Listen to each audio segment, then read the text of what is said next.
Hello and thank you for tuning in to Millennium Movies. Today I'm going to be breaking down trailer 2 for Pet Sematary, which releases April 5th of 2019, so it's not that far off now. And damn, was this one hell of a constructed trailer, man. This was a great trailer. I know some people are going to be upset that it gave away a lot, but me personally, man, I am super hyped now. This is easily just like one of my top 5 most anticipated horror movies of this year. This trailer is phenomenal. So let's get right into it with a huge departure from the original Stephen King novel, which is that little Gage, the son, is the one who gets killed by the 18-wheeler and then gets buried in the pet cemetery and comes back as this evil, this evil being. Well, now instead, in this film adaptation, instead it's going to be the older sister Ellie who gets killed by the 18-wheeler and gets, buried in this pet cemetery and then comes back to life as this, evil being. So, man, that is a huge departure. I mean, something that might not sit well with a lot of Stephen King purists, but me personally, I'm all for it. I feel that this departure, this change is going to allow for a different story, right? It changes the entire dynamic of this Pet Cemetery story, right? I mean, us Stephen King fans are, we know it from one angle, but now we're going to get the story told from a different perspective.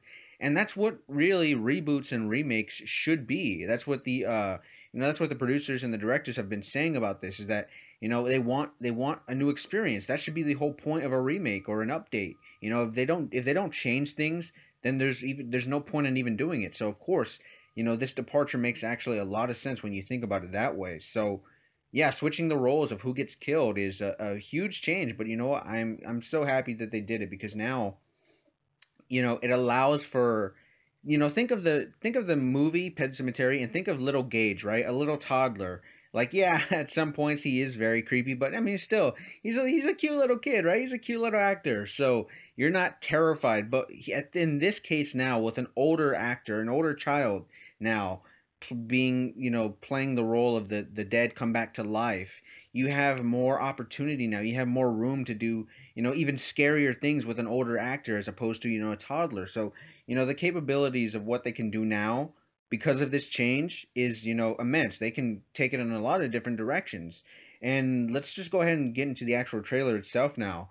Um, I gotta say, man, the one thing that's sticking to me is that one shot where after Ellie, she sees that damn ugly ass cat that's still in this trailer. Damn, somebody give that cat a bath.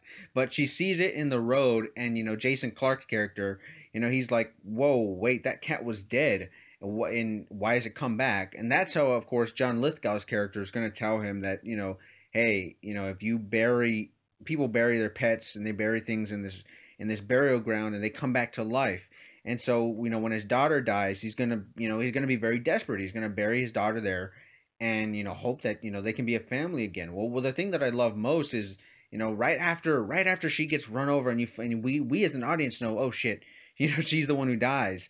I love the next switch over, the cut to where the music just cuts for like a few seconds, and we just see him just staring at the screen, and it's like he's been sucked out of all his life, and you see the tear streaming down his cheeks, and then we see, of course, the casket being lowered. My goodness, that is a beautiful trailer sequence. Um, so it makes me even more, secure in my beliefs that this is going to be a well-directed film. And some of the visuals too, some of the visuals in this trailer, man. I mean, I love the color scheme that they're using. I love the shots. It looks really well constructed. And that's not even, speaking to what's actually, the content that we're getting. So let's talk a little bit about that content. I mean, first off, I want to say there's a lot of creepy visuals. There's a lot of scary visuals. For example, when Jason Clark, he's looking over the mask of, the whatever mask that's on the floor, and then his daughter starts creeping up behind him, and she doesn't even try and scare him. It's not even a true jump scare. She just says, "Daddy," and like, like sincere, right? Like that's a little girl finding her dad and be like, "Hey, we're reunited again," and he freaks out.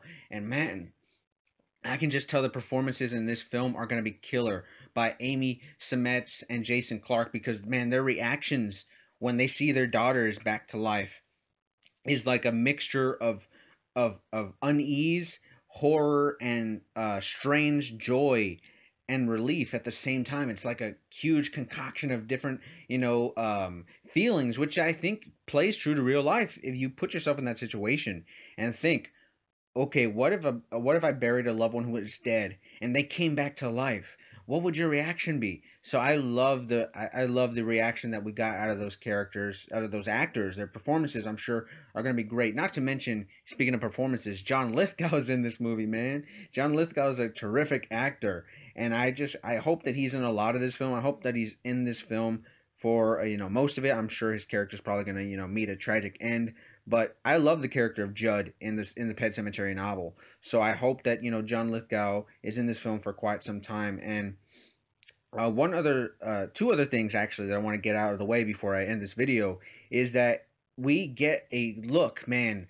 This. Oh my goodness, I'm sorry. I get so excited talking about horror and Stephen King because it just makes me excited. It makes me feel like a little kid.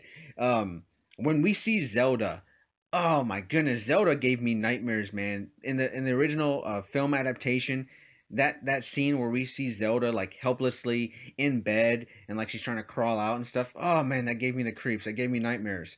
So seeing an updated version of Zelda where it looks like they're not using CGI either, which makes me happy. And they might be doing touches of CGI, like to do some touch ups, but it looks like overall it's going to be a lot of like makeup and practical effects and like oh my goodness, the cracking of her bones and stuff.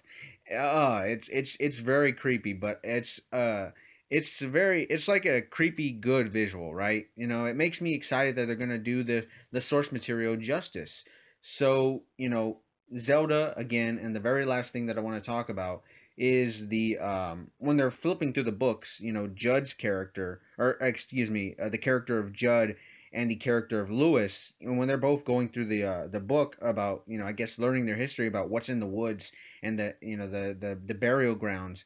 In the book you can see a shot of a Wendigo, and that's a huge part of the Stephen King novel. So I'm glad that that's being put in here, and it looks like they're not going to be afraid to delve right into the source material and get deep into the roots of this story. So that makes me very excited for Pet Cemetery. Let me know what you guys think in the comment section below. I'd love to have a conversation with you guys. Is this one of your most anticipated horror movies of this year? Please let me know in the comment section. And if you like all things horror movie news and just movie news in general and trailer breakdowns, you're already in the right place. Consider subscribing to Millennium Movies. But until next time, guys, I will see you all very soon.